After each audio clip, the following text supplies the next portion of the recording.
I'm gonna make Ubeng Halaya. So I have fresh frozen purple. Ito yun, ubi. Frozen sliced yam, purple. So Ubeng Halaya. So what I'm gonna do, I'm gonna use Salad Master food processor. So because it's frozen, so it's easy to cut with the food processor or Salad Master machine. So this is the machine.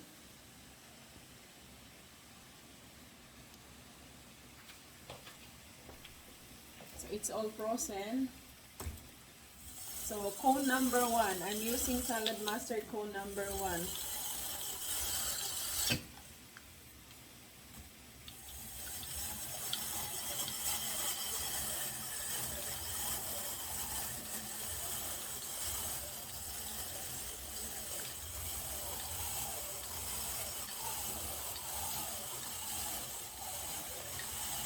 So at least you don't have to mash it. So after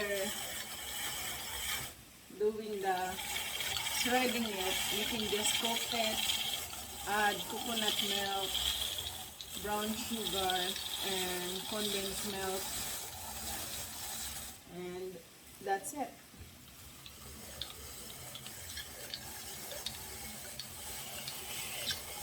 It's pretty easy, very fast. So you don't have to mash it.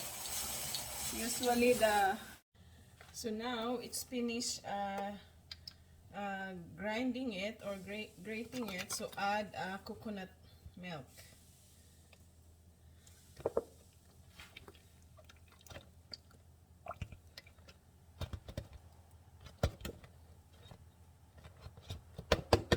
So after adding coconut milk, you have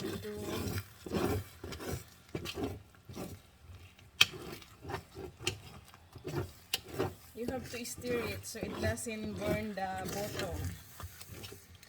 And then of course you can add the sugar on it.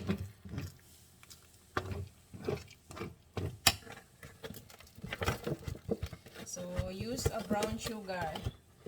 So this is my organic brown sugar.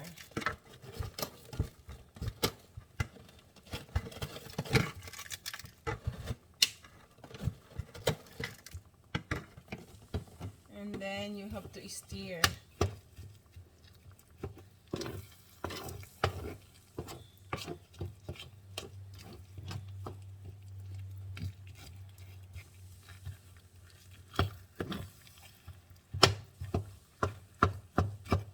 I mix with a grated frozen one.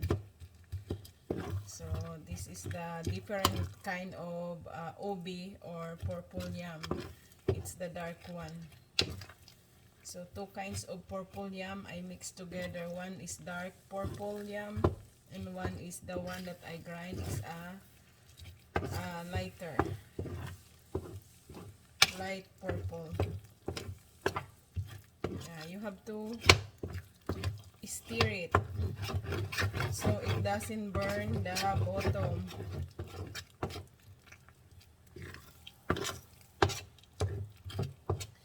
So when you are cooking, start cooking for 150 degrees Fahrenheit. I'm gonna show you. 450 degrees Fahrenheit.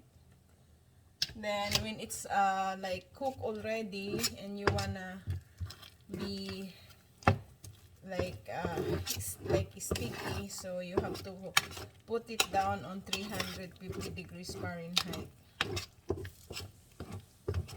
Smell good.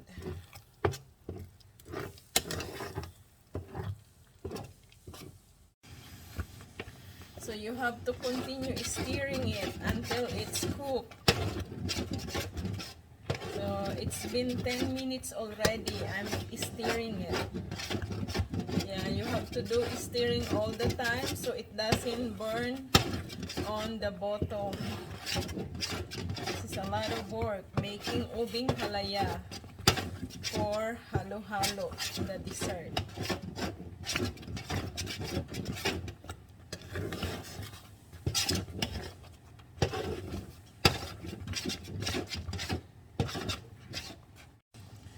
So So now, it's the time to add 1 condensed milk on it.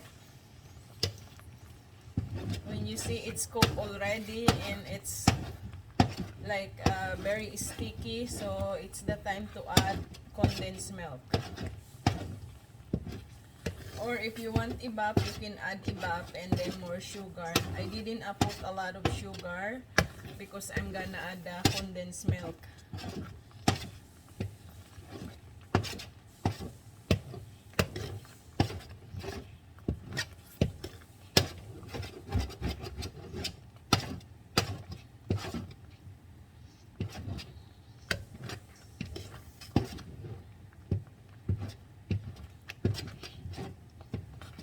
So again, the ingredients, ubi.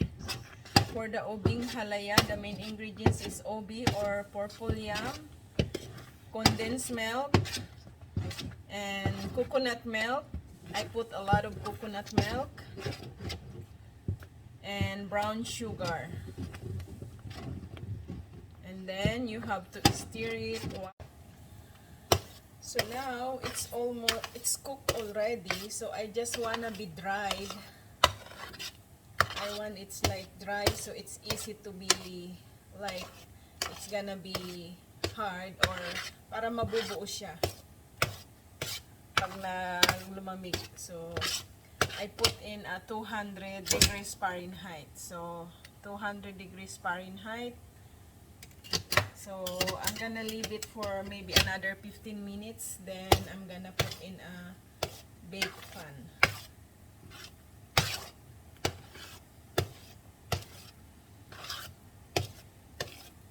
So this is after an hour and a half stirring until it's cooked.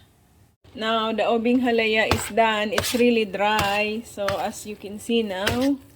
So look, no burn on the bottom because it's only 200 Fahrenheit. So after 2 hours, my ubi halaya is cooked. So 2 hours of hard work of ubi halaya. So let's turn this off. It's off now. Then get a bake pan. This is also salad master bake pan. So transfer it, and to be look nice, make it flat on your bake pan. Use a plastic, nice plastic for food, and then flat it. So now it looks nice. It's oily because of the coconut milk that I put on it. So and then another one here. Nice. So this is my ubi halaya. It looks brown because it's night. It's dark. So and I use the brown sugar and honey.